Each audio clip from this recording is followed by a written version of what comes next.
Hello students, welcome to online tutorial by Anume and we are discussing chapter states of matter और gaseous state। तो इस chapter में हमने अभी तक सारे गैस लॉज पढ़ लिए और उसके बाद आइडियल गैस इक्वेशन भी डेराइव कर लिया, डाल्टन्स लॉ पढ़ लिया, ग्राम्स लॉ ऑफ डिफ्यूजन पढ़ लिया। Now next topic of this lecture is that is kinetic theory of gases. Okay, अब इस काइनेटिक थ्योरी ऑफ गैसेस के कुछ पोस्टुलेट्स हैं। मींस ये जो काइनेटिक थ्योरी है ये गैस की कुछ कैरेक्टरिस्टिक्स बताती है। These postulates basically define characteristics of the gas. Okay, तो ये पोस्टुलेट जो कैरेक्टरिस्टिक्स बताते हैं, है ना। अब उसमें क्या इंपॉर्टेंट है कि कुछ गैसेस इन कैरेक्टरिस्टिक्स को 100% ओबे करती है। मींस 100% इन कैरेक्टरिस्टिक्स के अकॉर्डिंग होती है, right. So the gases which 100% obey the kinetic theory of gases, such gases are ideal gases। वो gases क्या कहलाती हैं? Ideal gases। And gases which partially obey the kinetic theory of gases, जो kinetic theory of gases को partially obey करती हैं, उनको हम बोलते हैं real gases। ओके, तो अभी real gases हम आगे पढ़ेंगे।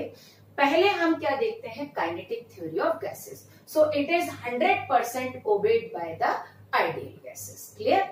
अब हम वन बाय वन इसके पोस्टुलेट देख लेते हैं। First, a gas is consist of tiny spherical particle.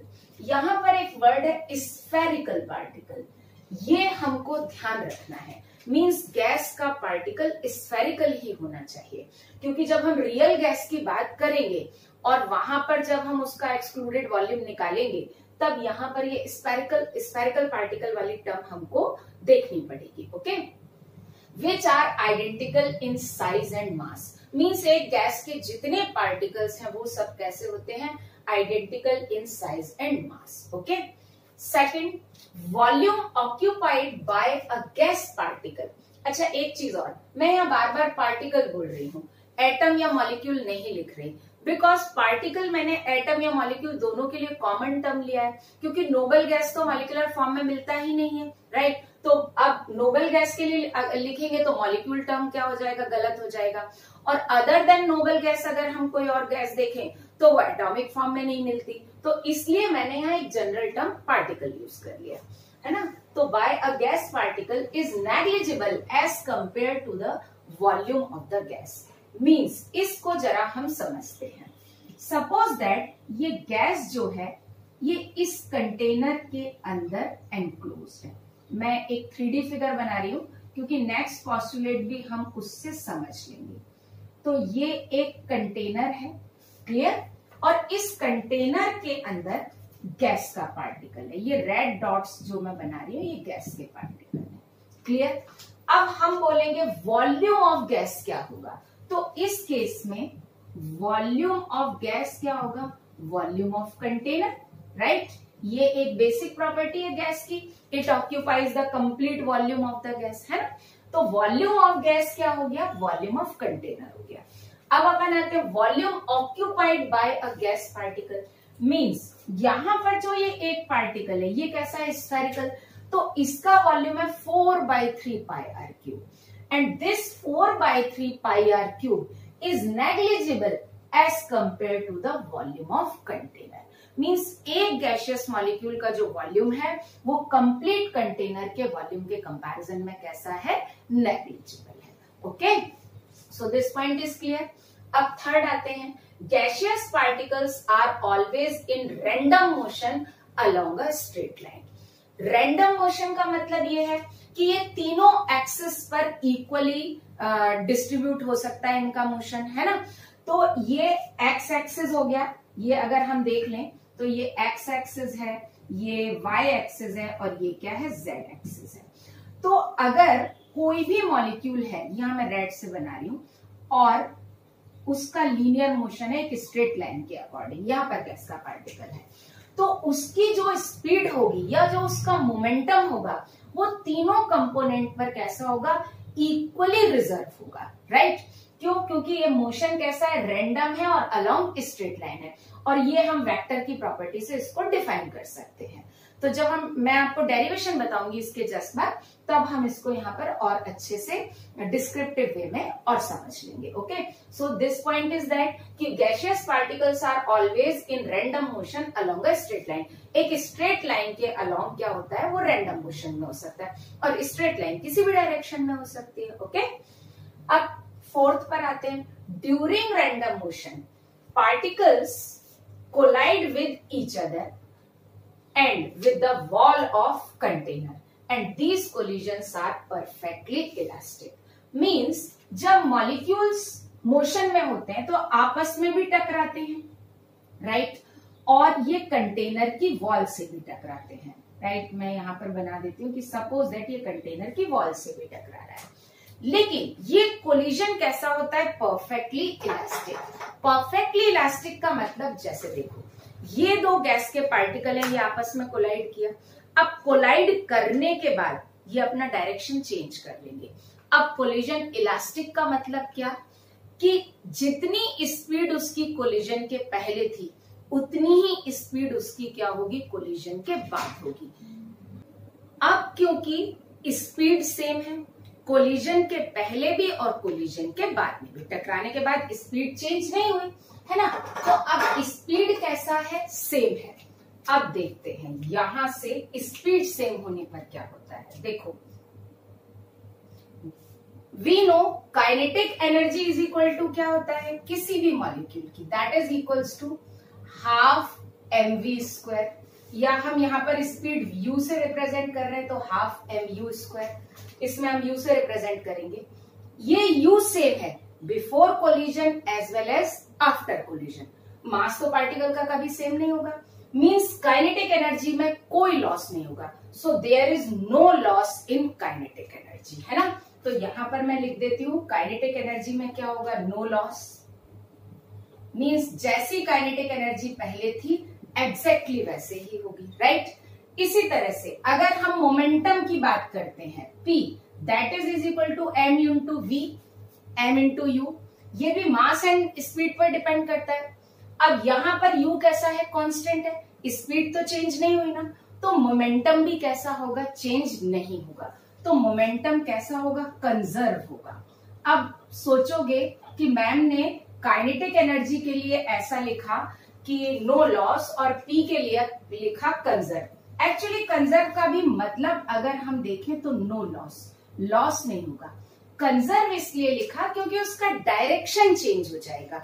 Collision के पहले सपोज दैट पार्टिकल इस डायरेक्शन में जा रहा है, तो कोलिजन के बाद उसका डायरेक्शन क्या हो जाएगा, चेंज हो जाएगा। ओके, तो इस स्टेटमेंट का ये मतलब हुआ कि these collisions are perfectly elastic, means there is no loss in kinetic energy as well as in momentum of the particle. आप चाहें तो इस स्टेटमेंट को अलग से भी लिख सकते हैं। Elastic collision means there is no loss in kinetic energy of the molecule and momentum of the molecule. Okay, अब हम आते हैं फिफ्थ पर।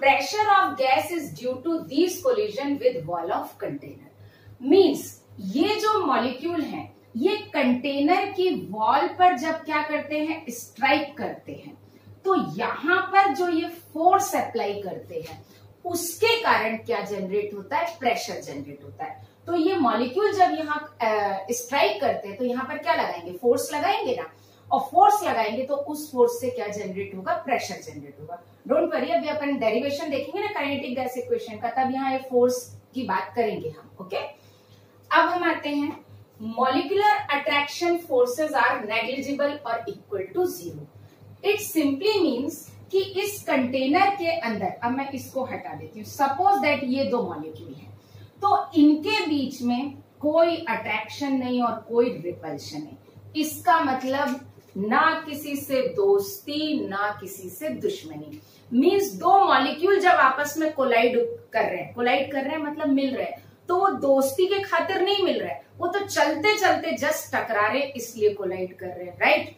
और जब वो एक दूसरे से दूर जा रहे हैं तो किसी दुश्मनी के कारण दूर नहीं जा रहे हैं, क्योंकि वो तो टकरा गए थे और टकराने के बाद क्या हो गया, उनका डायरेक्शन चेंज हो गया, तो वो अपने अपने रास्ते चले गए, राइट।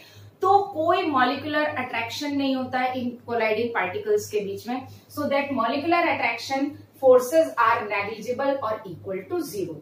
ये वाला पॉइंट बहुत इंपॉर्टेंट रोल प्ले करेगा जब हम रियल गैस पढ़ेंगे, राइट। एक ये वाला पॉइंट और ये पॉइंट नंबर 2, ठीक है। रियल गैस का जब हम डेरिवेशन देखेंगे, वैन डेर वाल इक्वेशन पढ़ेंगे, तो ये वाले पॉइंट बहुत इंपॉर्टेंटली हमको वहां पर ध्यान रखने हैं। अब Newton's laws of motion are applicable on motion of gas particle. Straight line motion है तो LNM एप्लीकेबल है, ओके। फिर effect of gravity is negligible on molecular motion. It simply means कि जब मॉलिक्यूल क्या होता है, कोलाइड करता है या मोशन में रहता है, कोलाइड नहीं सॉरी मोशन में रहता है, तो जब वो कंटिन्यूअस मोशन में है तो उसकी एक डेफिनेट काइनेटिक एनर्जी है, और वो काइनेटिक एनर्जी अफेक्ट ही नहीं हो रही है। क्यों? क्योंकि वेलोसिटी नहीं चेंज हो रही है, मोमेंटम नहीं चेंज हो रहा है। तो इसलिए ये जो गैसियस पार्टिकल हैं, इनकी काइनेटिक एनर्जी कभी नहीं चेंज होगी, कभी नहीं चेंज होगी। मतलब ये हमेशा एक स्पीड से क्या होते रहेंगे, मूव करते रहेंगे। और जब पार्टिकल एक स्पीड से कॉन्स्टेंटली मतलब कंटिन्यूअसली एक कांस्टेंट स्पीड से मूव करेंगे तो वो कभी भी सेटल डाउन नहीं होंगे, है ना। तो इसलिए हम क्या बोल सकते हैं, effect of gravity is negligible on molecular motion. Molecular motion के ऊपर जो इफेक्ट ऑफ ग्रेविटी है वो कैसा है, कंप्लीटली नेग्लिजिबल है। एंड लास्ट पॉइंट, इस पॉइंट को हम काइनेटिक गैस इक्वेशन से डेराइव भी करेंगे, that average kinetic energy of gaseous molecule, gaseous particle मैं जनरली बोल रही हूँ, is proportional to the absolute temperature of the gas.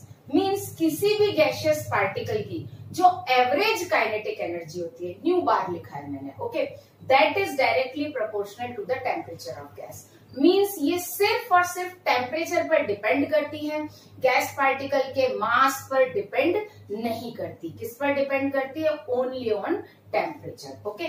तो ये वाला स्टेटमेंट अभी हम जरा डीपली डिस्कस नहीं करते हैं, इसको हम जब काइनेटिक गैस इक्वेशन डेराइव कर लेंगे तब हम इसको दोबारा बहुत अच्छे से डिस्कस करेंगे, ओके। तो ये सारे पोस्टुलेट्स आप नोट कर लीजिए अच्छे से, फिर हम करते हैं काइनेटिक गैस इक्वेशन का derivation. Now we will look at derivation of kinetic gas equation, okay. तो यहाँ पर मैंने एक 3D फिगर बना रखा है बॉक्स का, और कोई भी गैसियस मॉलिक्यूल है इस बॉक्स के अंदर क्या कर रहा है, मूव कर रहा है, ओके। इसको डेराइव करने से पहले मैं आपको एक चीज बताऊंगी, जो हमारा एक पोस्टुलेट था कि all gaseous particles have random motion in straight line, right, है ना। तो जरा हम उस पोस्टुलेट को देखते हैं कि सपोज दैट कोई एक गैसियस मॉलिक्यूल, सबसे पहले मैं आपको यहाँ पर बता देती हूँ, ये बहुत इंपॉर्टेंट है, मोशन ऑफ गैस पार्टिकल, है ना, इसको हम डिस्कस करते हैं, मोशन ऑफ गैस पार्टिकल।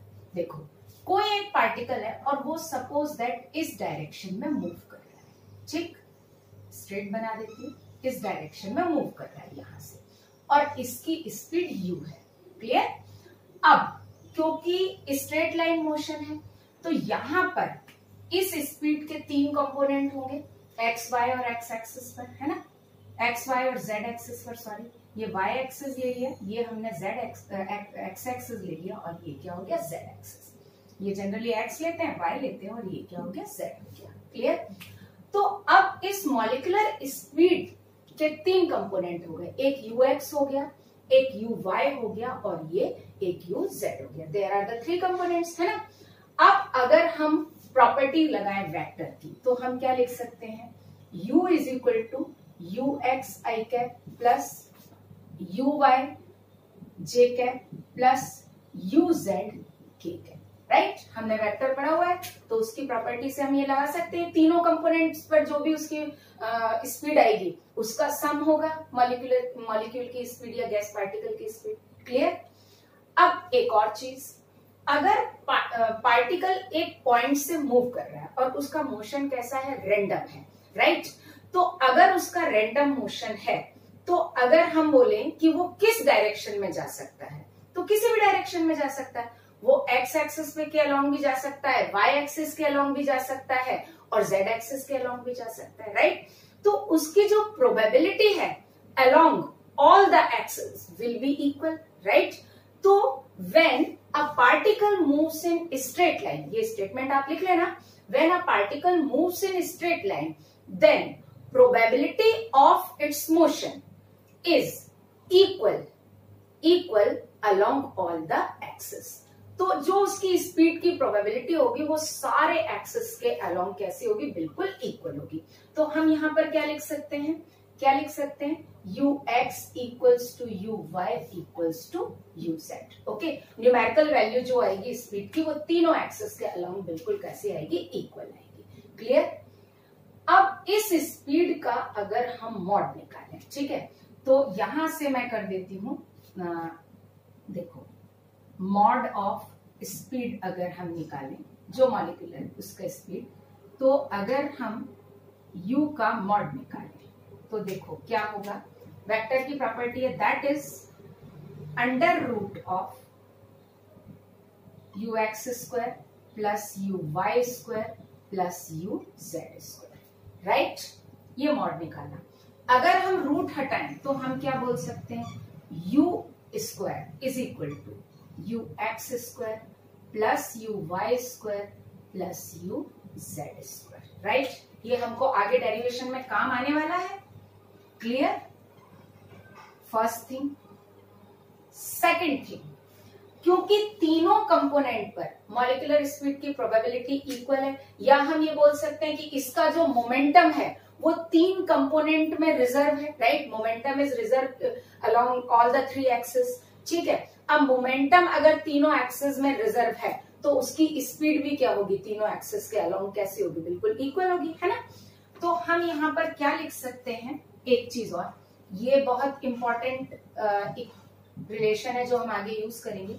एक और है, क्योंकि तीनों एक्सिस के अलोंग है, मैं इससे निकालूंगी। हम क्या लिख सकते हैं, ux square equals to uy square equals to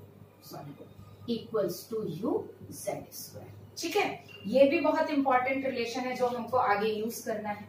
ये हमने किस पॉइंट से निकाला, that momentum is reserve in all the three component equally, ठीक है। तीनों कंपोनेंट पर मोमेंटम क्या होता है, इक्वली कंजर्व होता है या इक्वली रिजर्व रहता है। क्लियर, आया समझ में। अब हम बात करते हैं कोलिजन की। ये तो हमने मॉलिक्यूलर मोशन का वो लिख लिया। देखो अब हम स्टार्ट करते हैं यहां से कि ये हमारे उसका सरफेस है, लेट कंटेनर का। ये क्या है, ए बी सी डी। जो सरफेस है उसका नाम मैंने दिया ABCD। क्लियर। और लेट मैं यहां पर लिख देती हूं कि मास ऑफ द मॉलिक्यूल, यहां पे लिख देती हूं m equals to mass of gas particle. एक गैस, वन गैस, मतलब sorry, mass of one particle of gas, ऐसा लिख देते हैं, राइट, है ना। एक पार्टिकल का मास कैसा है, m है। अब अगर कोई पार्टिकल यहां पर है और अभी हम x एक्सिस के अलोंग ले रहे हैं, तो वो पार्टिकल यहां से चलेगा, चलो मैं यहां से बनाती हूं, और यहां से चलेगा और यहां पर आके लेट वो टकरा रहा है, ठीक है। ये उसका डायरेक्शन है। और यहां से यहां तक का जो ये डिस्टेंस है, ये जो डिस्टेंस है जिस पर वो टकरा रहा है ना, मैं यहां तक भी बना सकती हूँ, आप समझ रहे होंगे, ये 3D है, तो ये डिस्टेंस कितना हुआ, L। मीन्स पार्टिकल इस पॉइंट पर है और यहां पर आ रहा है, तो कोलिजन अगर वो यहां पे कर रहा है तो जिस पॉइंट से वो वहां तक जा रहा है उसका डिस्टेंस L है। यहां पर ऐसे बना देती हूँ, सपोज दैट ये एक पॉइंट है और ये एक पॉइंट है, ये पॉइंट P है और ये पॉइंट Q है। पार्टिकल यहां से चला और यहां जाके इस पॉइंट पर जाके कोलाइड किया, तो इसका डिस्टेंस कितना हुआ, L हुआ। ये डिस्टेंस हमने कितना लिया, L लिया। क्लियर। अब जब वो कोलाइड करेगा और हमने x एक्सिस के अलोंग लिया है, तो उसका जो मोमेंटम होगा, जो मोमेंटम क्या होगा, mux होगा इनिशियली, राइट। जब वो इस डायरेक्शन में जाएगा muxi इनिशियल होगा। अब टकराने के बाद पार्टिकल क्या होगा, वापस आएगा, राइट। तो अब जब वो वापस आएगा तो अब उसका डायरेक्शन ये हो जाएगा, मैं रैंडम रेड कलर से बना देती हूँ। उसके बाद जो उसका मोमेंटम होगा that will B mux final, right. Direction change हो जाएगा, है ना। तो अब अगर हम यहां पर देखें, देखो momentum of colliding colliding particle equals to MUX, हम x डायरेक्शन के अलोंग ले रहे हैं, है ना। और मोमेंटम, इनिशियल मोमेंटम कितना हुआ, यहां पर लिख देती हूं इनिशियल मोमेंटम। इनिशियल मोमेंटम का मतलब बिफोर कोलिजन, है ना। तो इनिशियल मोमेंटम कितना हुआ, MUXI, I stands for initial. इसी तरह से आफ्टर कोलिजन अगर हम देखें तो फाइनल मोमेंटम कितना हुआ, that is equals to MUX, final लिख दिया, ओके। अब यहां पर अगर हम देखें change in momentum, delta P, delta P क्या है, चेंज इन मोमेंटम,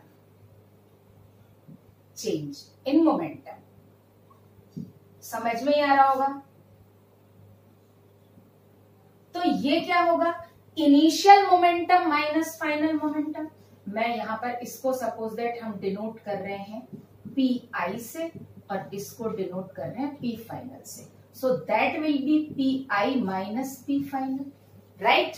और ये कितना हो जाएगा, so therefore delta P is equal to क्या हुआ, MUX initial minus MUX final. So finally delta P हमारा कितना आया, that is equals to 2MUX।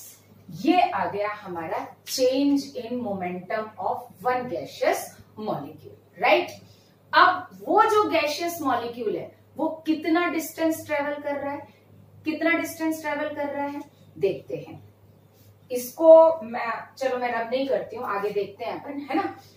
अब यहां पर एक चीज आती है, ट्रेवल कर रहा है वो अभी होल्ड पे रखा हुआ है। देखो जब हम गैसियस मॉलिक्यूल की बात करते हैं तो वो कंटिन्यूअसली इधर से जाएगा, इस वॉल पे टकराएगा, फिर इधर आएगा, फिर इधर टकराएगा, फिर इधर आएगा, फिर इधर टकराएगा, राइट, ऐसे होगा। और इस कोलिजन में उसकी स्पीड कभी चेंज नहीं होगी, है ना। तो मैं आपको ऐसे बताती हूँ, सपोज दैट पार्टिकल आया इस हाथ पे यहां टकराया, ये फर्स्ट कोलिजन, फिर वो पीछे गया, फिर इधर टकराया, ये सेकंड कोलिजन हो गया, ओके। तो अब हम बात करते हैं यहां पर collision at wall ABCD, right. ABCD wall पर जब वो कोलाइड कर रहा है, राइट। ये रही ABCD वॉल, ये फर्स्ट कोलिजन, ठीक है। अब ये पीछे गया, फिर टकराया, ये सेकंड कोलिजन। तो जब ये इस वॉल पर टकराया तो इसने कितना डिस्टेंस ट्रेवल किया बताओ आप। ये रही ABCD वॉल, ठीक है। पहले चला, यहां से है ये फर्स्ट कोलिजन, तो ठीक है, ये फर्स्ट कोलिजन, अब बैक में आया तो L चलेगा, फिर दोबारा से L चलेगा, राइट। तो अगर हम कोलिजन बिटवीन ABCD वॉल पे देखें तो हम यहां पर क्या लिख सकते हैं, distance travelled by gas particle for two successive collisions, यहां नीचे लिख देती हूं, successive collisions इक्वल्स टू, बताइए कितना हुआ, ये फर्स्ट कोलिजन है ना, फिर L गया, फिर L आया, तो दो कोलिजन के लिए उसने कितना डिस्टेंस ट्रेवल किया, दैट इज 2L किया, राइट। और उसकी स्पीड क्या थी, स्पीड इज UX, हम X डायरेक्शन में लेके कर रहे हैं, है ना। अब क्या होता है, दो सक्सेसिव कोलिजन के बीच के टाइम को हम बोलते हैं टाइम पीरियड, क्या बोलते हैं, टाइम पीरियड। तो यहां पर मैं लिखती हूं टाइम पीरियड और time taken for two successive collision. Successive इसलिए बोल रही हूं कि लगातार एक के बाद वाले की बात करेंगे। सक्सेसिव कोलिजन्स, जिसको हम टाइम पीरियड भी बोलते हैं, है ना, पीरियड, और डिनोट करते हैं स्मॉल टी से। That is equals to distance travel upon speed of the molecule. तो ये क्या हो जाएगा, 2L/UX, राइट, है ना। तो ये तो हो गया टाइम पीरियड या time taken for two successive collision. इसके बाद आता है frequency of collision. Frequency of collision, frequency क्या होता है? टाइम पीरियड का रेसिप्रोकल होता है। So that is equal to 1/t, और ये क्या हो जाएगा? ux/2l, राइट है ना? ये बिल्कुल क्लियर। अब मैं ये वाला फिगर यहां से रब कर दूंगी जिससे आपको समझ में आ जाए। आप ये नोट कर लीजिए कि एक तो टाइम पीरियड ये हो गया, टाइम पीरियड इज 2l/ux, और चेंज इन मोमेंटम ये क्या हुआ? 2μx हो गया, राइट है ना? और ये तो मैं यहां से रब नहीं करूंगी, सॉरी, ये फिगर कर सकती हूँ, ये रब नहीं करूंगी क्योंकि ये हमको आगे यूज करना है। ओके, तो आप इसको नोट कर लीजिए। मैं रब करके, इतना बीच का रब करके फिर से हम डेरिवेशन वहां पर कंटिन्यू करेंगे। ओके, तो हमने जो अभी चेंज इन मोमेंटम और टाइम पीरियड जो निकाला था वो मैंने यहाँ लिख लिया, delta P is equal to mu X. हम स्पीड एक्स डायरेक्शन के अलोंग जो है डिस्कस कर रहे हैं, है ना? और टाइम पीरियड क्या था? 2l/μx। मैंने फ्रीक्वेंसी नहीं लिखा क्योंकि उसका काम नहीं है। अब हम आते हैं जो नेक्स्ट पार्ट है, that is change in momentum per second. तो अब हमको क्या देखना है? Change in momentum per second, ठीक है? Change in momentum per second, right? तो ये क्या होगा? That is equals to delta p/t, right है ना? ये पूरा मैं एक बॉक्स में कर दूंगी, अगर स्पेस बच जाएगा तो मुझे बार बार रब नहीं करना पड़ेगा, है ना? That is equals to what? Delta p/t। अच्छा, change in momentum per second को हम फोर्स भी बोलते हैं। क्या बोलते हैं? फोर्स भी बोलते हैं। तो हम इसको इक्वल्स टू क्या लिखेंगे? फोर्स एट सरफेस, कौन सा? ABCD, राइट है ना? तो अब हम देखते हैं यहां पर क्या हुआ। देखो, force equals to ABCD surface पर, that is delta P। Delta P कितना है? 2μx अपॉन T कितना है? 2l/ux, ठीक है? अरेंज करके लिखे तो 2 से 2 कैंसिल हो जाएगा। That will B mux² upon l। ये आ गया हमारा फोर्स एट सरफेस ABCD। कौन से सरफेस पर हमने डिस्कस किया था? फोर्स एट ABCD सरफेस पर, राइट? क्लियर? ये एक मॉलिक्यूल इतना फोर्स लगा रहा है ना? सो इट इज, हम क्या लिख सकते हैं? It is force exerted by one molecule या वन पार्टिकल, राइट है ना? अब सपोज दैट कंटेनर में, तो सपोज दैट क्या, लिटरली काफी सारे पार्टिकल्स हैं, तो सारे पार्टिकल्स कितना फोर्स लगाएंगे? तो जरा वो भी देख लेते हैं। Therefore force by n particles, n gaseous particles या n नंबर ऑफ पार्टिकल्स, तो कितना लगाए? तो टोटल फोर्स जो लगेगा दैट इज क्या होगा? देखो, सारे गैस के पार्टिकल आइडेंटिकल हैं तो m सबका कॉमन है, इक्वल है, और डिस्टेंस सब l ही कर रहे हैं क्योंकि कंटेनर की जो लेंथ है वो सबके लिए इक्वल है। तो l और m सबके लिए कैसा है? कॉमन है। तो निकाल लें हम इसको, ये क्या हो जाएगा? m/l। ये क्या हो जाएगा? mux1² first particle plus mux2 second particle plus dash dash dash muxn। ये थोड़ा छोटा कर देते हैं, ये z एक्सिस था ना, ये n नंबर ऑफ पार्टिकल्स का आ जाएगा। क्लियर? आया समझ में? अब इसके बाद ये n नंबर ऑफ पार्टिकल्स ने इतना फोर्स लगाया। अब एक काम करते हैं, देखो अभी अपन फोर्स की बात कर रहे हैं, मैं लेंथ यहाँ पर नहीं कर रही हूं। अगर हम यहाँ पे, मैं थोड़ा सा मैं ऐसे बाइफरकेशन करती हूँ। अगर देखो जितने भी पार्टिकल हैं सबकी स्पीड क्या होगी? अलग अलग होगी। जरूरी तो नहीं है, मतलब थोड़ा थोड़ा डिफरेंस होगा लेकिन अलग अलग होगा। तो हम यहाँ पर क्या लिख सकते हैं? Average speed of n particles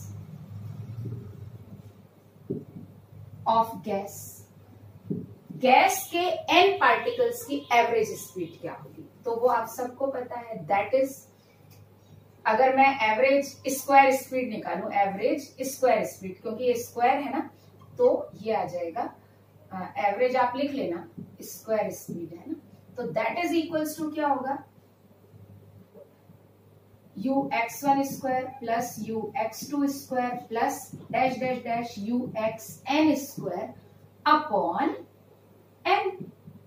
ये नंबर ऑफ पार्टिकल से उसको क्या कर दिया, डिवाइड कर दिया। और ये किस डायरेक्शन में आ जाएगा, एक्स डायरेक्शन में आ जाएगा। हम एक ही डायरेक्शन कंसीडर कर रहे हैं।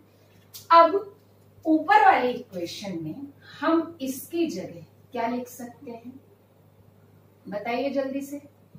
कैन वी राइट, ऊपर जो इक्वेशन है उसको हम कैसे लिख सकते हैं, F equals to m by l, और इसकी जगह क्या लिख दूं, n ux square, average speed of molecule in X direction लिख सकते हैं, वेयर n इज क्या है, नंबर ऑफ पार्टिकल। हाउएवर मैं लिख चुकी हूं number of particles, right, clear, ये आ गया है ना।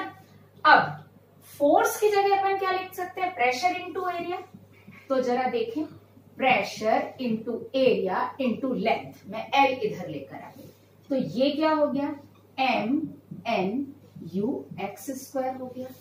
अब एरिया इनटू लेंथ को अपन क्या लिख सकते हैं, वॉल्यूम, तो ये क्या हो गया, in short that is equals to, हम क्या लिख सकते हैं, मैं पूरे लिख देती हूँ, that is PV equals to m n u x square, right, है ना, ये हो गया। अब हम आते हैं जरा मोशन ऑफ गैसियस पार्टिकल की तरफ, इसकी तरफ आते हैं। देखो ux square equals to uy square is equal to uz square, है ना। तो इस इक्वेशन को हम कैसे लिख सकते हैं, can we write u square is equal to 3ux square लिख सकते हैं, है ना। और जब हम एवरेज स्पीड की बात करेंगे तो यहां पर हम क्या लिख सकते हैं, एंड सिमिलरली, और हम क्या लिख सकते हैं, u bar square is equal to 3u x square, है ना। यहाँ पर सब जगह आप एवरेज निकाल लीजिए तो ये भी सेम आ जाएगा, है ना। अब इससे अगर हम देखें, so therefore we can write u x square bar is equal to 1/3 u square bar, है ना। अब इसको हम वहां पे पुट करें तो क्या आ गया, that is PV is equal to n, और इसकी जगह मैं क्या पुट कर दूं, 1/3, तो 1/3 में यहां आगे लिख देती हूँ, that is u bar square.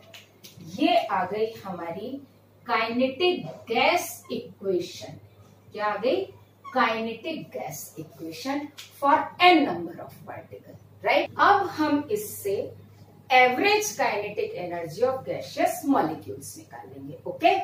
तो ये आप नोट कर लीजिए, फिर हम इस पूरे को रब करके we will derive average kinetic energy of gaseous molecule. तो अभी हमने डेरिवेशन देखा था काइनेटिक गैस इक्वेशन का, तो जो हमने डेराइव किया वो काइनेटिक गैस इक्वेशन मैंने यहाँ लिख लिया, और एक average speed of n number of gaseous particle in a container, वो फॉर्मूला भी मैंने यहाँ लिख लिया, क्योंकि जब हम एवरेज काइनेटिक एनर्जी देखेंगे तो ये दोनों हमको यूज करने होंगे, ओके। और अब हमको डेराइव करना है average kinetic energy of gaseous particle. उसके पहले हमको एक इंपॉर्टेंट चीज देखनी है, क्या, कि जो कंटेनर में गैसियस पार्टिकल्स होते हैं उनकी काइनेटिक एनर्जी को हम बोलते हैं ट्रांसलेशनल काइनेटिक एनर्जी। तो मैं लिख देती हूं यहाँ पर, kinetic energy of gas particles also known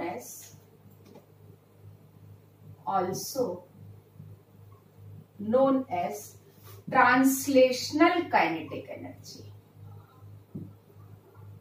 क्या बोलते हैं हम उनको, ट्रांसलेशनल, वो गलत जगह लग गया, काइनेटिक एनर्जी। अब हम उसको ट्रांसलेशनल काइनेटिक एनर्जी क्यों बोलते हैं, उसका सिंपल सा रीजन है, because gas particles are in translational motion, है ना। तो यहां पर भी मैं लिख देती हूं, गैस पार्टिकल्स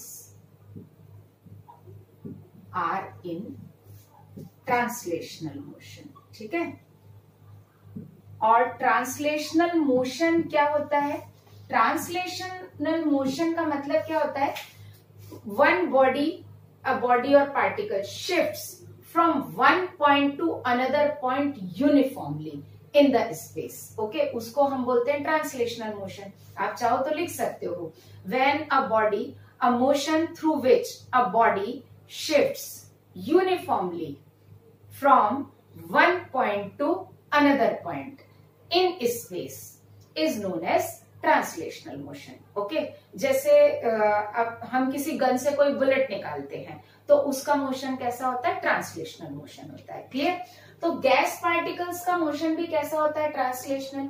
इसलिए उसकी काइनेटिक एनर्जी को हम क्या बोलते हैं? Translational kinetic energy. क्योंकि कभी कभी ये टर्म आ जाती है एवरेज ट्रांसलेशनल काइनेटिक एनर्जी, तो कंफ्यूज हो जाते हैं बच्चे कि ये क्या है। तो काइनेटिक एनर्जी और translational kinetic energy that is the same thing. Okay, अब हमको देखना है एवरेज काइनेटिक एनर्जी। तो देखो, सबसे पहले अगर हम kinetic energy of one gaseous molecule की बात करें, के ऑफ वन पार्टिकल, मतलब मैं ऐसे लिख देती हूँ, के ऑफ, यहां पर क्या लिख रही हूं मैं? एक गैसियस पार्टिकल की काइनेटिक एनर्जी, वो क्या होगा? That is equals to half m u square, right? m particle का मास जो हम लेके चले और u उसकी स्पीड हो गई। क्लियर? अब अगर हम देखें kinetic energy of n number of particles, so kinetic energy अगर हम n number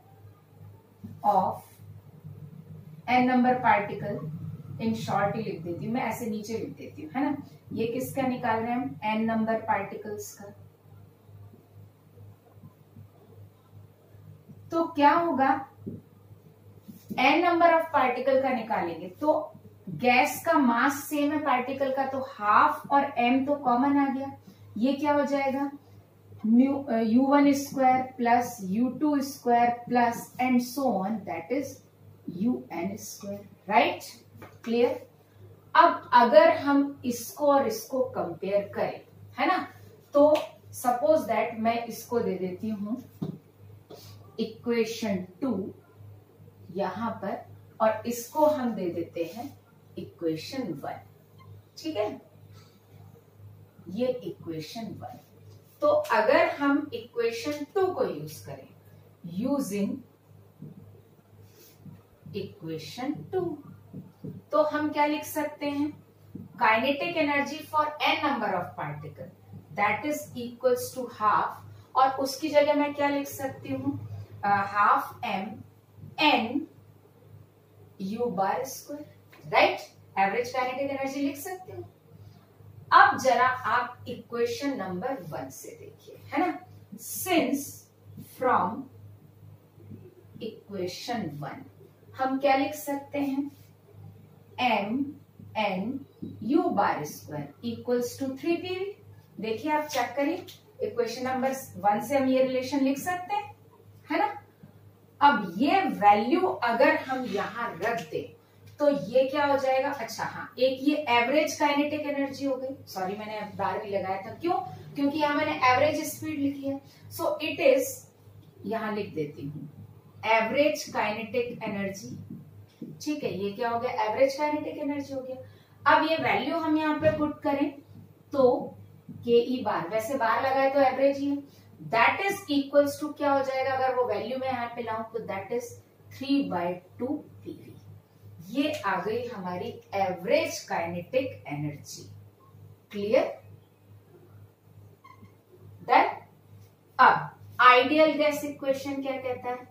PV is equal to nRT। तो हम PV की जगह nRT पुट कर दें तो क्या रिलेशन आएगा बच्चों? दैट इज क्या हो जाएगा? Average kinetic energy that is equal to 3/2 nRT। It is for n number of molecule, sorry n moles. किसके लिए? फॉर, मैंने रेड से ही बॉक्स बना दिया, सॉरी ब्लू से कर देती हूँ। तो ये किसके लिए आ गया? n मोल्स के लिए आ गया, राइट? नाउ फॉर 1 मोल क्या हो जाएगा? 1 मोल के लिए n की वैल्यू 1 हो जाएगी। So average kinetic energy for 1 mole that is 3/2 RT, right. ये किसके लिए हो गया? 1 मोल के लिए हो गया, क्लियर। और अगर मुझे 1 मॉलिक्यूल के लिए या 1 पार्टिकल के लिए निकालना है तो मैं इसे क्या करूंगी? एवोगैड्रो नंबर से डिवाइड कर दूंगी, राइट। 1 मोल है तो 1 मोल में कितने पार्टिकल्स होंगे? 6.023 इंटू 10⁻23। और अगर मैं उसे एवोगैड्रो नंबर से डिवाइड कर दूं तो 1 मॉलिक्यूल के लिए निकल जाएगा। तो यहां लिख देती हूं। So kinetic energy, average kinetic energy for 1 molecule that is equals to 3/2, ये क्या हो जाएगा? RT, एक्चुअली मैं इसको ऐसे करती हूँ, TR/Na, राइट। ये किसके लिए हो गया? 1 मॉलिक्यूल के लिए हो गया, क्लियर। अब R की वैल्यू हम सबको पता है ना। SI सिस्टम में अगर हम R की वैल्यू देखें तो कितना होता है? 8.314 जूल पर केल्विन पर मोल, वो हम यहां पुट करेंगे। एंड R/Na, देखो R कांस्टेंट है और Na भी कांस्टेंट है, तो R/Na को हम लिखते हैं K। K is Boltzmann constant. क्या कहलाता है? Boltzmann constant.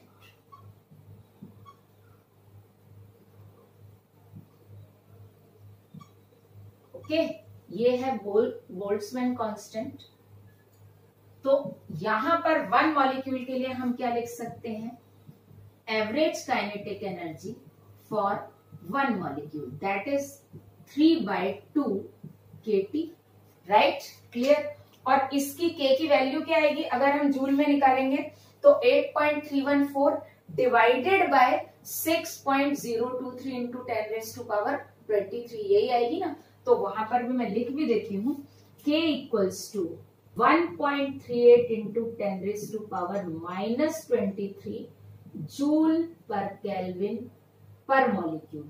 हो जगह छोटी पड़ गई, यूनिट नीचे लिख देती हूँ, joule per kelvin per molecule, right. ये K की यूनिट आ गई, क्लियर। तो ये average kinetic energy n moles के लिए, 1 मोल के लिए एंड 1 मॉलिक्यूल के लिए। अब यहां पर मैंने जितनी भी इक्वेशन बॉक्स में की है एवरेज काइनेटिक एनर्जी में, उसमें आप चेक करिए, देखिए 3/2 कांस्टेंट है, n मोल तो कांस्टेंट होगा, R भी कांस्टेंट है, तो kinetic energy directly proportional to temperature, right, absolute temperature. 1 mole के लिए देखें तो 3/2 एंड R कांस्टेंट, तो average kinetic energy directly proportional to temperature, है ना। और अगर हम 1 मॉलिक्यूल के लिए देखें तो 3/2 एंड R/Na, ये constant, so kinetic energy is directly proportional to absolute temperature. जो हमारे काइनेटिक थ्योरी केटीजी के लास्ट पोस्टुलेट था, पोस्टुलेट नंबर 9, उसमें मैंने आपको बताया था कि इसको हम जब डेरिवेशन करेंगे तब प्रूव करेंगे। तो हम यहां पर लिख देती हूं मैं सिंस, तो यहां पर हम यहाँ नीचे ही लिख देती हूँ, तो हम यहाँ पर क्या लिख सकते हैं कि average kinetic energy is directly proportional to absolute temperature of gas. इस लाइन का मतलब क्या है, मैं डिक्टेट कर रही हूं, आप लिख देना, that average kinetic energy of gaseous molecule depends only on absolute temperature of the gas, not on the mass of gaseous particle.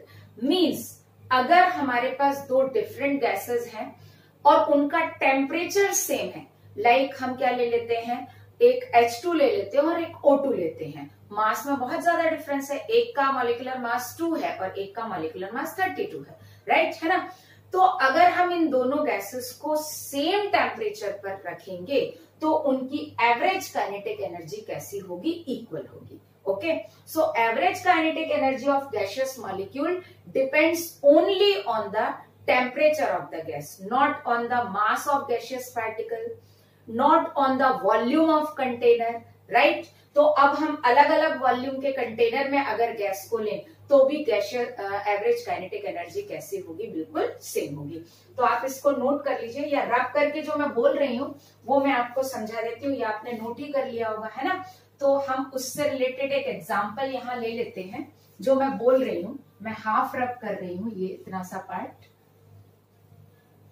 तो जैसे अगर हम यहां पर क्या लें,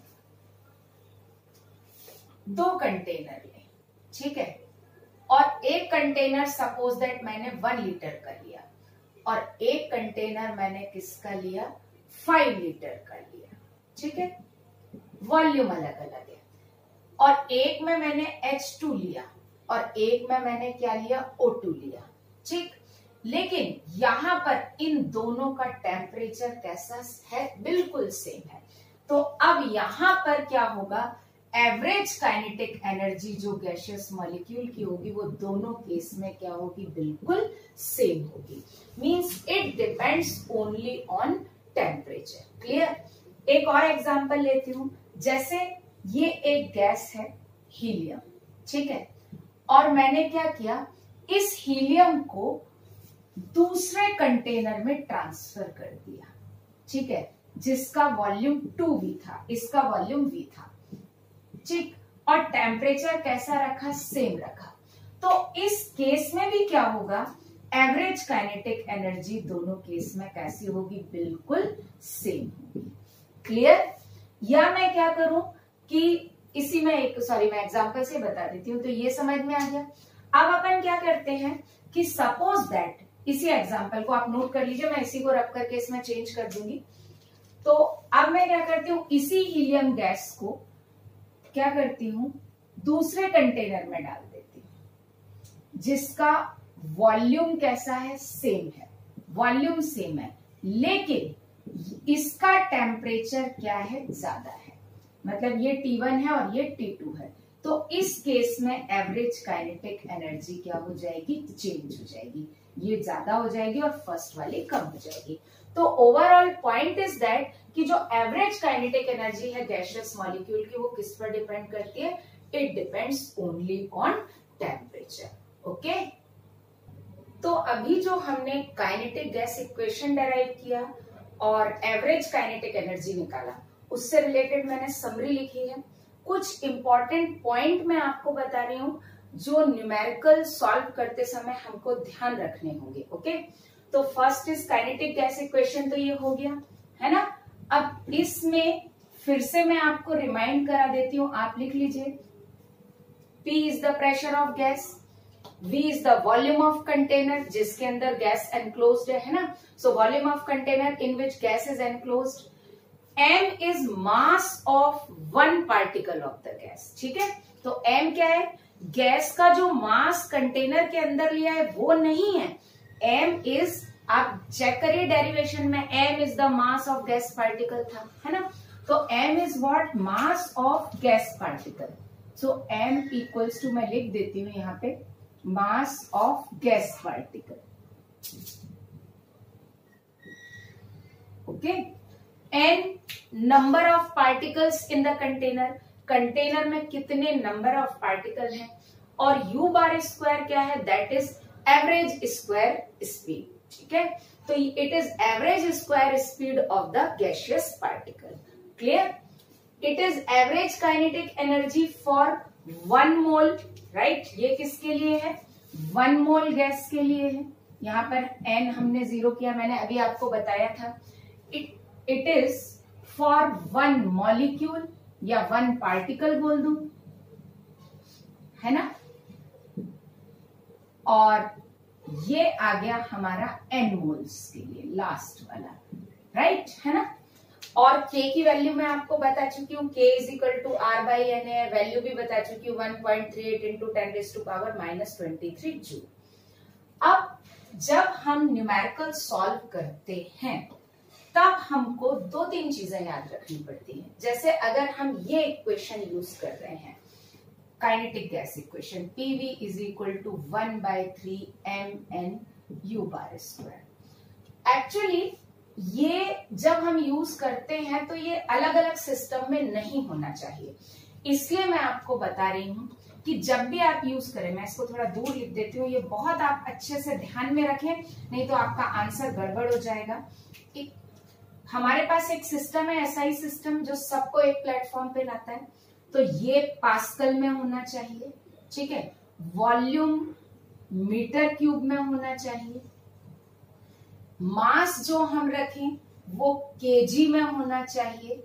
एन तो नंबर ऑफ पार्टिकल है ही, और स्पीड जो हम रखें ये मीटर पर सेकंड में होना चाहिए। क्लियर? और ये 1 पार्टिकल का मास है, तो m इज इक्वल टू क्या होगा, molar mass of gas upon Avogadro number. Right? Molar mass का मतलब क्या होता है, 1 मोल पार्टिकल्स का मास। और अगर हमको 1 पार्टिकल का मास निकालना है तो m क्या होगा, molar mass of gas upon Avogadro number. Clear? और ये तो काइनेटिक गैस इक्वेशन का हो गया। अब हम एवरेज काइनेटिक एनर्जी वाले इक्वेशन की तरफ चलें। तो जब हम के एवरेज की बात करते हैं, 3/2 मैं एनआरटी मतलब आर और टी दोनों के टर्म में ले लेती हूँ, दोनों बता देती हूँ। देखो ये एवरेज काइनेटिक एनर्जी है, ये जूल में आएगी। राइट? आर की वैल्यू भी, सॉरी टी लिखना था मैंने के लिख दिया, आर की वैल्यू भी हमको जूल में लिखना है। तो अभी तक जो हम आर की वैल्यू 0.0821 यूज कर रहे थे वो अब हमको यूज नहीं करना। यहां पर जो हम यूज करेंगे वो आर होगा 8.314 जूल पर केल्विन पर मोल। राइट? या फिर इसकी जगह हम क्या यूज कर सकते हैं, कुछ याद आया, हम यूज कर सकते हैं 25/3। ये भी नियरली 8.3 ही होता है। तो फॉर सिंपल कैलकुलेशन हम जैसे 0.0821 की जगह हम 1/12 यूज करते थे, इसकी जगह हम यूज कर सकते हैं 25/3। ओके? तो यूनिट कन्वर्जन आप बहुत अच्छे से याद रखें, क्योंकि हमारी एक यूजुअल हैबिट होती है कि प्रेशर को हमने एटीएम में रख दिया, वॉल्यूम को हमने लीटर में रख दिया, मास को हमने ग्राम में रख दिया, तो फिर और स्पीड को हमने सेंटीमीटर पर सेकंड में रख दिया, तो क्या हो जाएगा, पूरा गड़बड़ हो जाएगा। या तो आप पूरा सीजीएस सिस्टम में रखें। अगर आप सीजीएस सिस्टम में रखते हैं तो आपका प्रेशर डाइन पर सेंटीमीटर स्क्वायर में होना चाहिए, है ना। पास्कल तो न्यूटन पर मीटर स्क्वायर में है ही।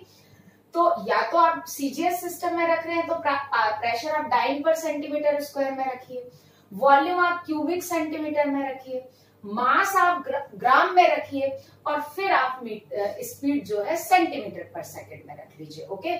तो जो मैंने बोला आप सीजीएस सिस्टम के लिए भी लिख सकते हैं, कोई इश्यू नहीं है ना। और स्टार्टिंग में हम रिलेशन पढ़ चुके हैं न्यूटन पर मीटर स्क्वायर का डाइन पर सेंटीमीटर स्क्वायर से क्या रिलेशन है ना, और क्यूबिक सेंटीमीटर का मीटर क्यूब से क्या रिलेशन है।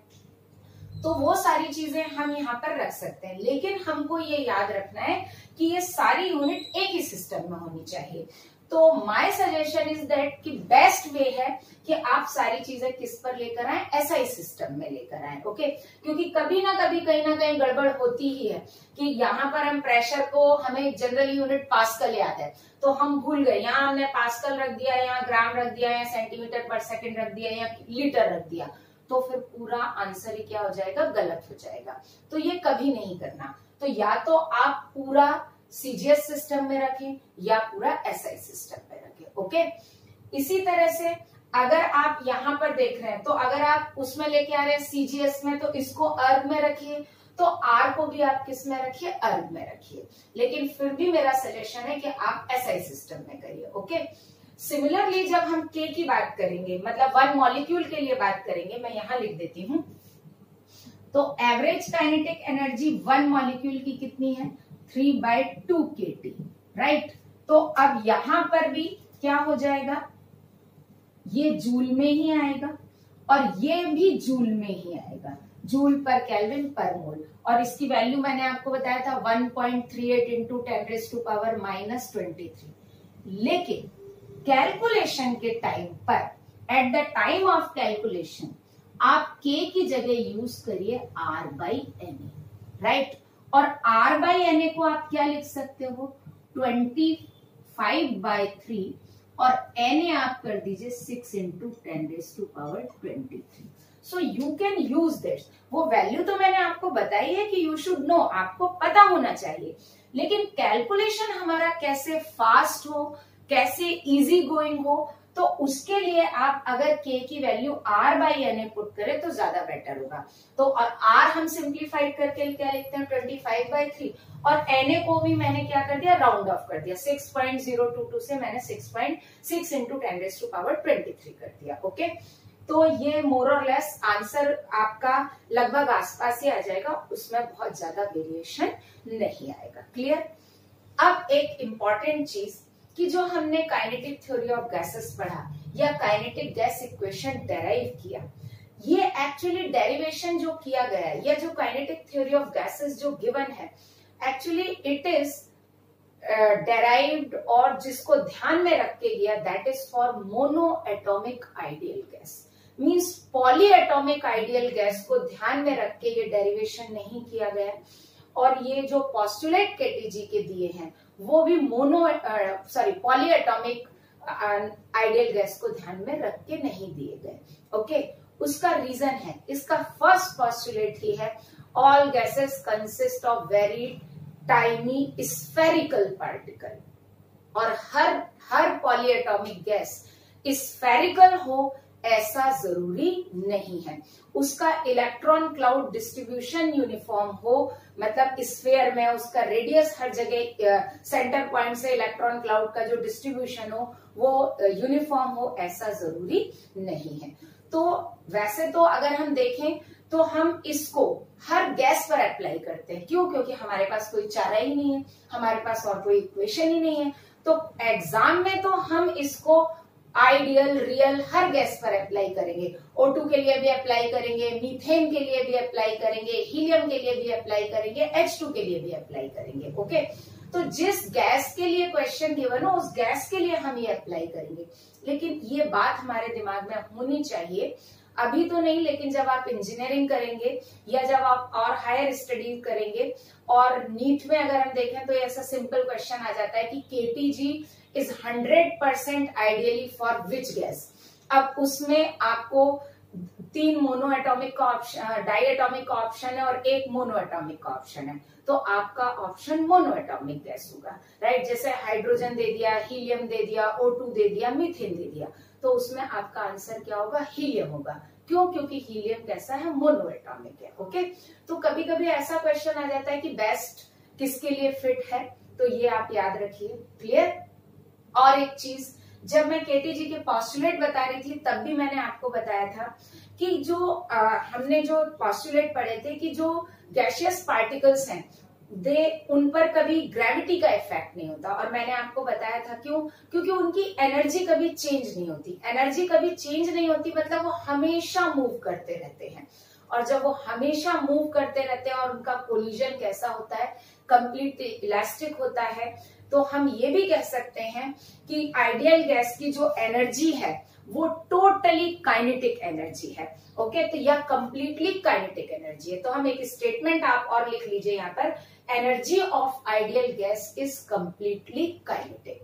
मतलब आइडियल गैस की जो एनर्जी है वो कंप्लीटली कैसी होती है, काइनेटिक होती है।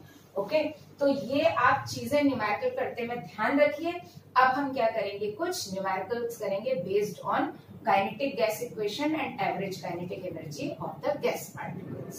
Okay, now we will look at some numericals based on kinetic gas equation and average kinetic energy of gas particles. Okay, तो कुछ क्वेश्चन मैंने as usual यहाँ लिख लिए हैं, अब इनको हम 1 by 1 यहाँ इस ब्लैंक स्पेस में सॉल्व कर लेंगे। Okay, so question number 1 is बहुत सिंपल फॉर्मूला बेस्ड क्वेश्चन है। Find average kinetic energy of 3 molecules of methane at 127 degree Celsius. तो देखो क्वेश्चन नंबर 1 की बात करें, 3 मॉलिक्यूल मींस पर मॉलिक्यूल के लिए हमारे पास काइनेटिक एनर्जी क्या होती है, average kinetic energy is equal to 3/2 kT, और k की जगह हम R/Na पुट करेंगे। यहाँ नंबर ऑफ मॉलिक्यूल्स कितने गिवन है, 3, तो ये क्या हो जाएगा, दैट इज 3/2 इंटू 3, और k की जगह मैं लिखूंगी R/Na इंटू टेम्परेचर कितना हो गया 400, 127 डिग्री सेल्सियस है, केल्विन में रखेंगे तो 400 हो जाएगा। ओके, और अब हम ये वैल्यू पुट कर दें तो देखें क्या होगा, 3/2 इंटू 3, आर की वैल्यू 25/3 और Na की वैल्यू 6 इंटू 10⁻23 में राउंड ऑफ करके लिख रही हूँ, एंड दैट इज 400। आप देखो यहाँ 3 से 3 कैंसिल हो गया, ये 3 से 2 आ गया, ये 2 से कितना आ गया 200 आ गया, और इस 2 से कैंसिल होके ये 100 आ गया। Right, clear? आ रहा है समझ में? कुछ जल्दी जल्दी तो नहीं कर दिया ना। 3 से 3 कैंसिल किया, 3 से 6 कैंसिल किया, 2 आया, 2 से 400 कैंसिल किया, 200 आया, और 200 को 2 से कैंसिल किया, 100 आया। और जब हमने इसको सॉल्व किया और पूरा करके लिखा, then it will be 2.5 into 10⁻⁻20 joule. Okay, वो ऊपर जाके -23 हो जाएगा और ये 2.5 इंटू 10⁻³ हो जाएगा। तो क्या हो जाएगा 2.5 इंटू 10⁻⁻20 जूल। क्लियर? तो ये आपकी एवरेज काइनेटिक एनर्जी 3 मॉलिक्यूल्स के लिए आ गया। अब हम आते हैं क्वेश्चन नंबर 2। ये भी बहुत सिंपल फॉर्मूला बेस्ड है, अभी फॉर्मूला रिवीजन के लिए है। Find average kinetic energy of 10 gram of argon at 87 degree celsius. देखो फर्स्ट क्वेश्चन में नंबर ऑफ पार्टिकल्स गिवन थे, means number of molecule given थे, तो हमने पर मॉलिक्यूल वाला फार्मूला लगाया था। ये कौन सा फार्मूला था?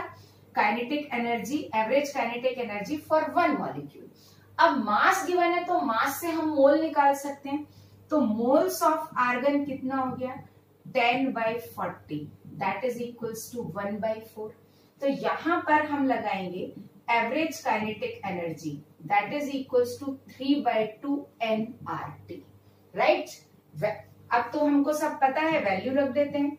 3/2 की जगह 3/2, n कितना आ गया 1/4 आ गया, r की वैल्यू हम पुट करेंगे 25/3, और टेम्परेचर कितना है 87 डिग्री सेल्सियस। तो केल्विन में कन्वर्ट करिए, इसमें 273 जोड़िए तो ये आ जाएगा 360 केल्विन। करके देखिए उतना ही आएगा। अब इसको हम सॉल्व कर लेते हैं। तो देखें सबसे टफ कैलकुलेशन 3 से 3 कैंसिल हुआ, उसके बाद और भी टफ कैलकुलेशन, ये कितना आ गया 90 हुआ, और ये इससे कर देते हैं तो 45 आ जाएगा। अब मैं ज्यादा हौच-पौच नहीं कर रही हूँ। तो जब हम इसको सॉल्व करेंगे देन इट इज 1125 जूल आ जाएगा, 1125 जूल आ जाएगा, 25 इंटू 45 ये इतने जूल आ जाएगा। ओके, अब हम आते हैं question number 3। Okay, find change in kinetic energy of 5 moles of an ideal gas when its temperature is increased by 20 degree Celsius. Means एक आइडियल गैस है, उसके 5 मोल्स हैं और उसका हमने टेम्परेचर 20 डिग्री सेल्सियस इंक्रीज कर दिया। तो हमको पता करना है कि काइनेटिक एनर्जी में कितना चेंज आएगा। ओके, तो देखो अगर हम देखें change in kinetic energy, average kinetic energy है एक्चुअली वो, है ना, that is equal to final kinetic energy, final average kinetic energy minus initial average kinetic energy. Clear? अब फाइनल काइनेटिक एनर्जी अगर हम देखें तो that is equal to 3/2 nR, और इसमें हमने टेम्परेचर कितना बढ़ा दिया 20 डिग्री सेल्सियस। तो लेट पहले टेम्परेचर उसका T केल्विन था, कितना था T केल्विन था।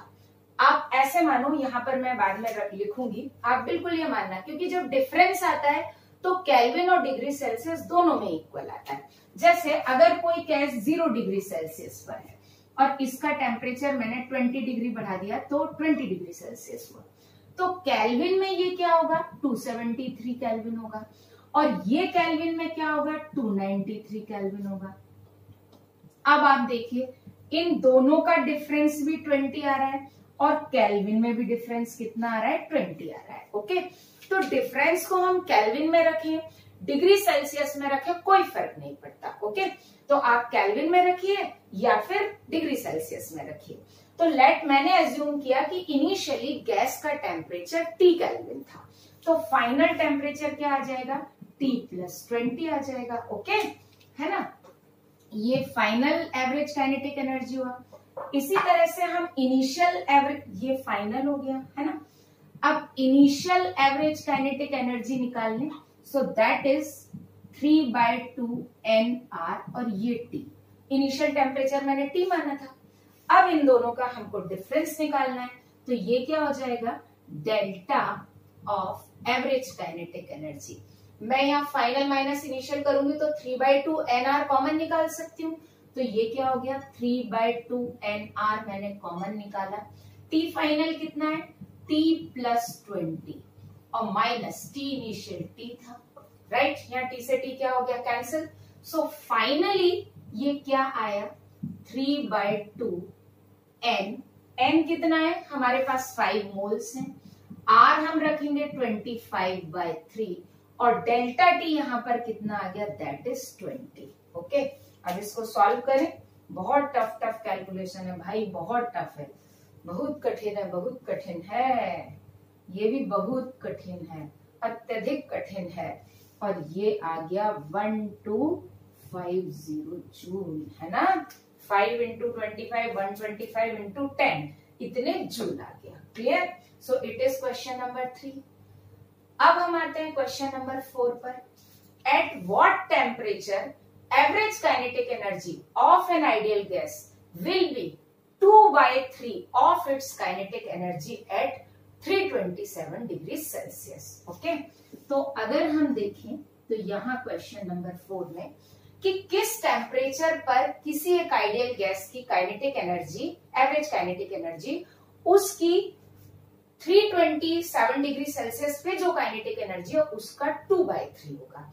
तो बेसिकली हमको क्या निकालना है, देखो ये एवरेज काइनेटिक एनर्जी है, इट इज 2/3 और ऑफ एवरेज काइनेटिक एनर्जी, ये एक सर्टेन टेम्परेचर है, T टेम्परेचर पर इट इज 327 डिग्री सेल्सियस। मैं उसे केल्विन में कर लेती हूँ, तो उसमें आप 273 ऐड करिए, सो that will B 600 kelvin, right.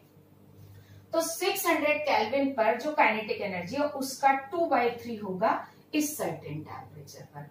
अब निकाल लेते हैं, वैल्यू पुट करते हैं। एवरेज काइनेटिक एनर्जी की जगह हम क्या लिख सकते हैं, 3/2 nRT। अच्छा, मोल नहीं गिवन है तो बाय डिफॉल्ट अपन मोल की जगह n रखेंगे तो n कैंसिल हो जाएगा। तो देखिए यहाँ पर क्या होगा, 3/2 nR, ये टेम्परेचर हमको पता नहीं है, that is equals to 3/2 nR, और ये टेम्परेचर हमको पता है कितना, 600। ओ सॉरी, मैंने 2/3 तो मल्टीप्लाई किया ही, सॉरी 2/3 ऑफ, ठीक है। अब क्या करेंगे, 3/2 nR और ये टेम्परेचर कितना, 600, ठीक है ना। सारी वैल्यू पुट कर दी। अब बहुत कठिन है, बहुत कठिन है, सबसे टफ कैलकुलेशन, बहुत कठिन है। ये कैंसिल। अब आप देखिए ये कितना हो गया, ये हो गया, ये भी बहुत कठिन है भाई। और यहाँ पर टेम्परेचर कितना आ गया, that temperature equals to 400 kelvin, means 127 degree celsius. आपसे क्वेश्चन में अगर टेम्परेचर डिग्री सेल्सियस में पूछा है तो आप अपना जो टेम्परेचर का आंसर केल्विन में आंसर है उसमें से 273 माइनस कर दीजिए, और अगर केल्विन में पूछा है तो आप केल्विन में लिख दीजिए। ओके, तो जिस भी स्केल पर आपसे आंसर पूछा उस स्केल में आप टेम्परेचर का आंसर दे दीजिए, दैट इज टू इजी। तो केल्विन में कितना हो गया, 400 केल्विन, और डिग्री सेल्सियस में करेंगे तो that will be the 127 degree celsius. Okay, तो ये बहुत सिंपल फॉर्मूला बेस्ड न्यूमेरिकल्स थे। Now we will look at one more numerical, थोड़ा सा ट्रिकी है लेकिन देखते हैं क्या पूछा है और फिर हम दिमाग लगाएंगे। A cubic container of side length 5 centimeter contains 5 gram helium. If all atoms of gas make 10⁵ collisions in 5 seconds, find temperature of gas and average kinetic energy of the gas. मुसीबत है, कैसे, थोड़ी सी मुसीबत है। ये एक्चुअली क्वेश्चन कुछ वैसे ही आ रहा है कि मुर्गी पहले आई कि अंडा पहले आया। हमको तो ये पता है कि गैस की जो एवरेज काइनेटिक एनर्जी है वो टेम्परेचर पर डिपेंड करती है, तो अगर टेम्परेचर निकालना हो तो एवरेज काइनेटिक एनर्जी पता होना चाहिए, और अगर एवरेज काइनेटिक एनर्जी निकालना हो तो टेम्परेचर पता होना चाहिए। लेकिन इस क्वेश्चन में तो मुसीबत है, टेम्परेचर भी पूछा है और एवरेज काइनेटिक एनर्जी भी पूछा है, राइट। तो देखिए जरा, एवरेज काइनेटिक एनर्जी निकालें तो that is equal to 3/2 kT per molecule के लिए, 1 मॉलिक्यूल के लिए निकालें, या फिर हम क्या निकालें 3/2 RT निकालें, 1 मोल के लिए निकालें एंड सो ऑन, या n मोल के लिए 3/2 nRT। हर किसी में टेम्परेचर चाहिए, तो इससे तो ये क्वेश्चन सॉल्व होगा नहीं। चलो काइनेटिक गैस इक्वेशन देखते हैं। काइनेटिक गैस इक्वेशन क्या है, PV equals to 1/3 mn U bar square. ठीक है, अब भाई हम मास को निकाल लेंगे। कैसे निकाल लेंगे कि हीलियम है उसके एक पार्टिकल का मास निकाल लेंगे, n भी निकाल लेंगे, राइट। क्या निकाल लेंगे, n, क्योंकि मोल गिवन है तो नंबर ऑफ पार्टिकल आ जाएगा। अब यहां पर हमको स्पीड भी नहीं पता, दो वेरिएबल आ गए ना। वॉल्यूम हम निकाल लेंगे, क्यूबिक कंटेनर है, साइड लेंथ गिवन है तो वॉल्यूम आ जाएगा। प्रेशर नहीं निकाल सकते, अगर प्रेशर पता हो तो स्पीड निकल जाएगी, स्पीड निकल जाएगी तो काइनेटिक एनर्जी निकल जाएगी, राइट है ना। तो फिर गाड़ी अटक गई आके। चलो कोई बात नहीं, प्रेशर को दूसरे तरीके से निकालने की कोशिश करते हैं। अगर हम प्रेशर निकालें PV is equal to nRT, तो फिर गोल गोल के घूम के गाड़ी फिर से टेम्परेचर पर आ गई। भाई वॉल्यूम पता है, मोल पता है, R पता है, टेम्परेचर नहीं पता ना। और जब टेम्परेचर नहीं पता तो फिर से प्रेशर नहीं निकला। तो अगर हम देखें तो अभी तक हम जो फॉर्मूले लगा सकते थे उनमें से तो किसी भी तरीके से ये क्वेश्चन सॉल्व नहीं होगा, राइट, बिल्कुल नहीं होगा। और क्वेश्चन वही आ रहा है कि मुर्गी पहले आई कि अंडा आया। वो कह रहा है तू निकले तो मेरी वैल्यू निकले, और टेम्परेचर इससे कह रहा है तू निकले तो मैं निकलूं। फिर वॉल्यूम कह रहा है कि प्रेशर कह रहा है, स्पीड कह रही है प्रेशर निकले तो मैं स्पीड आऊंगा, प्रेशर कह रहा है टेम्परेचर निकले तो प्रेशर पता चले। मतलब सब कुछ उलझा हुआ है, नहीं निकाल सकते, कोई बात नहीं। अब हम जरा डेरिवेशन की तरफ चलते हैं, जो हमने काइनेटिक गैस इक्वेशन का डेरिवेशन किया था, है ना। तो उसके लिए मैं फिगर बना देती हूँ। ये रहा क्यूबिक कंटेनर, क्लियर। और जैसे हमने स्टार्ट किया था ना डेरिवेशन, बिल्कुल उसी तरह से क्वेश्चन स्टार्ट करेंगे, क्लियर।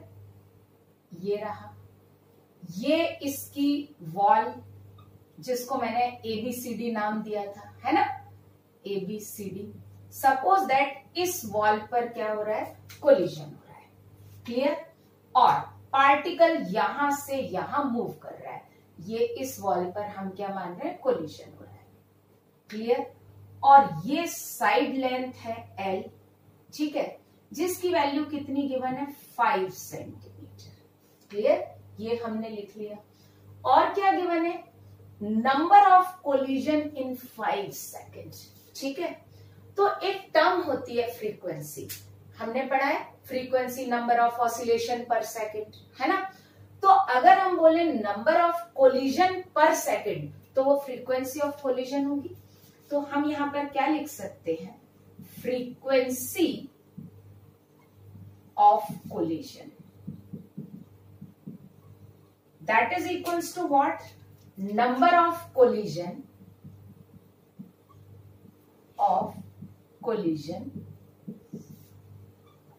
per second, है ना। और that is equals to क्या हो जाएगा, frequency is reciprocal of time period। याद करिए, बताया था मैंने डेरिवेशन में, frequency is reciprocal of time period, याद आया। और टाइम पीरियड क्या बताया था, टाइम पीरियड आपको बताया था 2L/U। U क्या था, speed of particle, gas particle, और L हमको गिवन है 5 सेंटीमीटर। तो हमारा काम थोड़ा आसान हुआ। अब हम फ्रीक्वेंसी निकाल सकते हैं।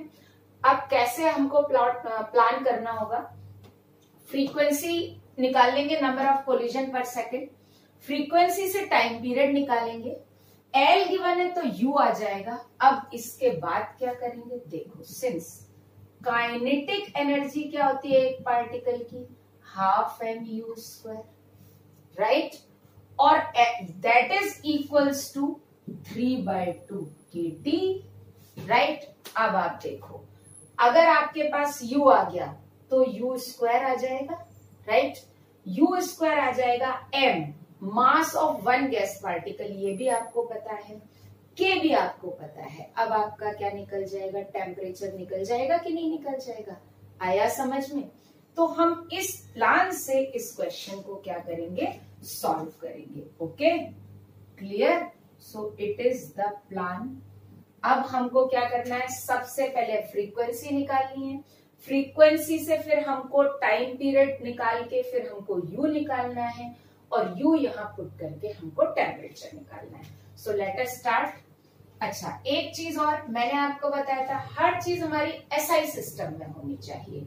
तो लेंथ 5 सेंटीमीटर तो सीजीएस में है, तो एक काम करते हैं 5 इंटू 10⁻⁻² मीटर सीजीएस में करके रख देते हैं, है ना। तो लेंथ आ गई हमारी कितनी, 5 इंटू 10⁻⁻² मीटर। एक और चीज, मास चाहिए तो मास भी निकाल लेते हैं। मास ऑफ हीलियम पार्टिकल कितना होगा, एक पार्टिकल का मास क्या बताया था मैंने, molar mass upon Avogadro number, याद आया। तो बस यहां पर अपन लिख लेते हैं हीलियम का मोलर मास 4 अपॉन Na लिख देते हैं, बाद में क्वेश्चन में हम वैल्यू पुट कर देंगे। और ये हमको क्योंकि केजी में चाहिए, किस में चाहिए, केजी में, एसआई सिस्टम में चाहिए ना, और ये ग्राम में आएगा, तो यहाँ 10⁻³ केजी कर दिया। ओके, ये याद रखिए बिल्कुल कि हमको सारी चीज जो वैल्यूज हैं या वो हमको किस में रखनी है, एसआई सिस्टम में। क्लियर। अभी मैंने आपको बताया था, लेकिन उससे ग्राम में आएगा, और मैंने उसे क्या किया, 10⁻³ से मल्टीप्लाई कर दिया। अब हमारे पास एम मास भी केजी में आ गया, यू भी हमारे पास जो एल भी मीटर में आ गया, और यू भी हम मीटर पर सेकंड में निकालेंगे। तो स्टार्ट करते हैं हम। सबसे पहले फ्रीक्वेंसी, फ्रीक्वेंसी क्या है, number of collision upon time taken. ठीक है, 5 सेकंड में इतने कोलिजन है, तो 1 सेकंड में कितने कोलिजन होंगे, आप यूनिटरी मेथड से भी निकाल सकते हो। तो that will B 2 into 10⁴ collision पर सेकंड, ये फ्रीक्वेंसी आ गई, और that is equals to 1/t। ठीक है, क्लियर। अब हमारे पास 1/t की वैल्यू है, ठीक। तो t की वैल्यू क्या होगी, 1/this। अब इसको और इसको हम क्या करते हैं, जरा रिलेट करते हैं। क्लियर। तो हम क्या लिख सकते हैं, एंड मैं उसको रेसिप्रोकेट करती हूँ। 1/t इक्वल्स टू क्या होता है, u/2l भी होगा, मैंने रेसिप्रोकेट कर दिया। देयरफॉर हम क्या लिख सकते हैं, 2 into 10⁴ equals to u/2, l को मैं मीटर में रखूंगी, दैट इज 5 इंटू 10⁻²। क्लियर। इसको आप इधर ले जाके सॉल्व करिए, तो आपका u आ जाएगा 2 इंटू 10⁻³ मीटर पर सेकेंड। ओके, ये हमारे पास क्या आ गया, u आ गया एसआई सिस्टम में, मास भी एसआई सिस्टम में, u भी एसआई सिस्टम में। क्यों, क्योंकि हमने l किस में रखा था, एसआई सिस्टम में। यहाँ पे 2 रब हो गया, थोड़ा सा मैं ओवरराइट कर देती हूँ। क्लियर। अब हम वैल्यू रखें इस वाले उसमें, तो देखते हैं।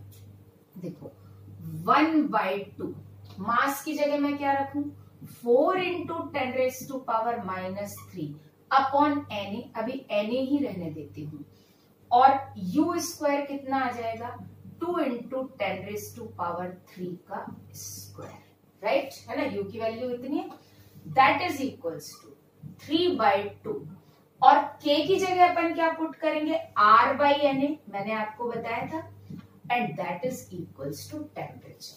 पहले इसको सिंप्लीफाई कर देते हैं, फिर r की वैल्यू पुट करेंगे, इसलिए मैंने Na नहीं हटाया था। देखो सबसे टफ कैलकुलेशन, Na से Na कैंसिल हो गया, 2 से 2 कैंसिल हो गया।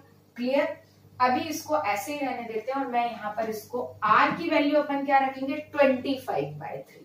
तो अब अपन यहाँ पर इसको फिर से रीअरेंज करके लिखें, तो ये क्या हो जाएगा, 4 इंटू 10⁻³ इंटू 4 इंटू 10⁻⁶, इसका स्क्वायर कर दिया मैंने, is equal to 3 into 25/3 into t। ठीक है, r की वैल्यू 25/3 रख दी, और यहाँ पर इसका स्क्वायर लिया। अब आप देखो यहाँ पर कितना हो जाएगा, बहुत टफ कैलकुलेशन है भाई, बहुत टफ कैलकुलेशन है। 3 से 3 कैंसिल हो गया, ये 4 4s are 16 हो जाएंगे, तो ये 16 इंटू 10⁻³ डिवाइडेड बाय 25। तो टेम्परेचर कितना आ गया, 16 into 10⁻³ divided by 25 and that is 640 kelvin. कितना आया, 640 केल्विन। ये हमारा आ गया गैस का टेम्परेचर। क्लियर। हमने इसमें टोटली जो डेरिवेशन का कंसेप्ट है पूरा यूज किया, जहां से हमने डेरिवेशन स्टार्ट किया था और जहां तक हम काइनेटिक गैस इक्वेशन तो नहीं यूज किया, लेकिन वहां तक हम इसको लेकर आ गए। क्लियर। अब हम सेकंड पार्ट पर आते हैं, average kinetic energy of the gas. तो average kinetic energy of the gas क्या होता है, ये तो फर्स्ट पार्ट का क्वेश्चन। सेकंड निकालने बहुत आसान है, that is equal to 3/2 nRT। ठीक है, 3/2 पता है, n कितने मोल है, 5/4 रख देंगे, तो यहाँ वैल्यू पुट करें, 3/2 इंटू 5/4, मोलर मास हीलियम का 4 है, R की वैल्यू 25/3 और टेम्परेचर हो गया 640 केल्विन। राइट, इसको भी सॉल्व करिए, बड़ा मजेदार सा वो है। देखो 3 से 3 कैंसिल हो गया, ठीक है, और ये कैंसिल हुआ, ये कितना हो गया, 160 हुआ, और इसको और उससे किया तो ये कितना हो गया, 80 हो गया, और फाइनली जब हम इसको करेंगे देन इट इज 10 इंटू 10। मैं इसको किलो जूल में कर देती हूँ, वैसे एक्चुअली कर देती हूँ, 10⁻⁴ जूल, सॉरी जूल में ही कर दिया, बाद में किलो जूल में करूँ। बहुत सिंपल क्वेश्चन वो है, कैलकुलेशन आप करके देखिए। ये कितना हो जाएगा, 5 इंटू 80 कितना हो जाएगा, 400, और 400 इंटू 25 करेंगे तो कितना हो जाएगा, 10⁻⁴ जूल, या फिर हम क्या बोल सकते हैं, 10 किलो जूल। क्लियर। तो हमने average kinetic energy of the gas निकाल लिया जब हमको टेम्परेचर पता चल गया। ये बात आप बार बार याद रखिए, मैं कई बार बोल चुकी हूँ कि एवरेज काइनेटिक एनर्जी गैस की सिर्फ किस पर डिपेंड करती है, टेम्परेचर पर डिपेंड करती है। राइट है ना, किस पर डिपेंड करती है, टेम्परेचर पर। तो उसके लिए हमको टेम्परेचर पता होना बहुत जरूरी है। गैस के मोल पर भी डिपेंड करती है, लेकिन एक गैस के पार्टिकल के मास पे डिपेंड नहीं करती, गैस के टोटल मास पे डिपेंड करेगी। जैसे कई बार बच्चे कंफ्यूज होते हैं कि मैम 5 ग्राम गैस के मास पे तो डिपेंड किया, नहीं, गैस के मास पे, ये 5 ग्राम गैस के पार्टिकल का मास नहीं है, ये पूरे गैस का जितना मास है वो मास है। तो इस मास से हम मोल निकाल लेते हैं। यहां पर जो m है, ये m है mass of 1 gas particle. Right है ना।